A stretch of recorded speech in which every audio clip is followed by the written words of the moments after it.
Good morning, friends. Today I come to you with the next portion of my book, The Calling, chapter 3.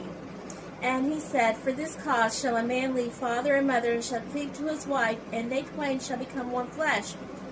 Wherefore they are no more twain, but one flesh. What therefore God hath joined together, let not man put asunder." Matthew 19:5-6.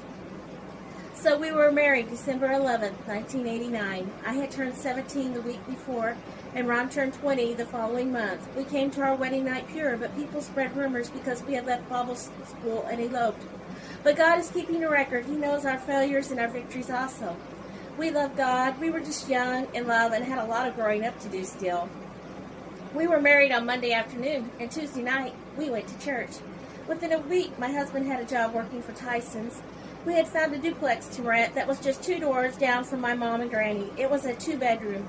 We made a prayer room out of the one room. My in-laws came in March for our church meeting and brought the coffee table my husband had made in shop class his senior year, and it was promptly put in our prayer room as our altar. We had devotions in there and our prayer times. "For I acknowledge my transgressions, and my sin is ever before me," Psalms 51:3. I felt this verse in this time of my life so much. My sin is ever before me. I felt my sins are ever before all that know me. My sin of leaving Bible school in a wrong way is all people can see. I'm sure to some judgmental people it was, but I was already forgiven, and the devil was using this to torment me. We were doing our best for God. We never missed a service. We had family devotions and personal devotions. We were fasting on a regular basis, paying our tithes. I remember one night we were out eating after church in Taco Bell, and there were a bunch of people from the church all there gathered. Something was said. I don't exactly remember what, and I had said something about fasting.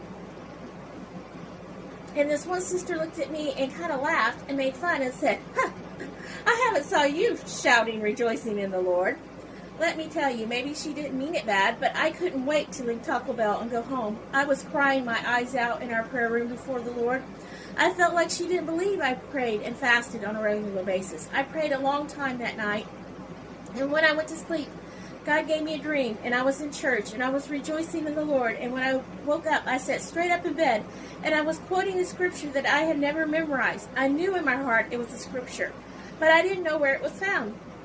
So my husband had a concordance. That was what people used in the days before internet to look up scripture references. And I opened it up to see if it was in there. And there it was. "But without faith it is impossible to please him. For he that cometh to God must believe that he is, and that he is a rewarder of them that diligently seek him." Hebrews 11:6. There it was. God saw me. And let me know, he is a rewarder of those that diligently seek him. Maybe nobody else knows, but that doesn't matter, because seeking him is between you and God. And that concludes my reading today on page 23. And I hope this has blessed you. God bless you.